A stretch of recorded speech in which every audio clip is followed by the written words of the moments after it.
ఒక చెరువులో 2 చేపలు నివసించుతున్నాయి.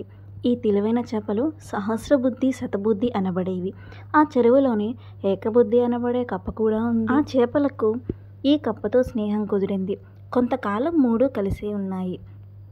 2 జాలరులు చెరువుగట్టున పోతూ చెరువులో నీరు తగ్గిపోతున్నాయి.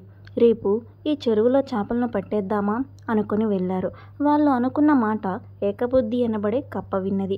ఆ ఏకబుద్ధి అనబడే కప్ప చేపలను పిలిచి, ఇక్కడే ఉండి జాలర్ల చేతిలో చిక్కి చావడమా, వేరొక చోటుకు పోవటమా అని అడిగింది. అందుకు ఆ చేపల 2 ఆ కప్పకు ధైర్యం చెప్పసాగాయి. మాట అనుకున్నంత మాత్రాన ఆచరణలో పెడతారా? దుర్బుద్ధులు, దుర్మార్గులు మొదలగు దుష్ట స్వభావికులు అనుకుంటారు, కానీ ఆచరణలో పెట్టరు. తలచినవన్నీ నెరవేరవు. అంటే రేపు జాలర్లు రారు. వచ్చారే అనుకో, ఏదో ఉపాయంతో తప్పించుకుందాం. తాత ముత్తాతల కాలం నుండి ఉంటున్న నివాసాన్ని గాలి మాటలకు తలవంచి మార్చుకుంటామా? నువ్వు భయం విడిచిపెట్టు, నిన్ను మేము రక్షించుతాము అన్నాయి ఆ 2 చేపలు. నేను సామాన్యమైన తెలివితేటలు కలదానను. మీలాగా దూరపాలోచన చేయగల శక్తి నాకు లేదు. వాళ్ళు వస్తే ఆ క్షణంలో తప్పించుకునే శక్తి లేదు, ఆ ధైర్యమూ లేదు.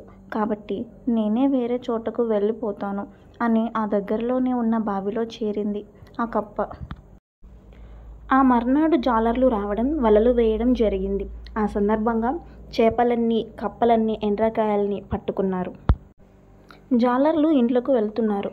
బాగా వెలిసిన శతబుద్ధిని భుజాన వేసుకున్నాడు ఒకడు. సహస్రబుద్ధిని త్రొట్టిలో గుచ్చి ఆ తాడుని చేత పట్టుకున్నాడు. వాళ్ళు ఏకబుద్ధి చేరిన బావి పక్క నుండి వెళ్తున్నారు. వాళ్ళ మాటలని బావిలో నుండి విన్నది కప్ప.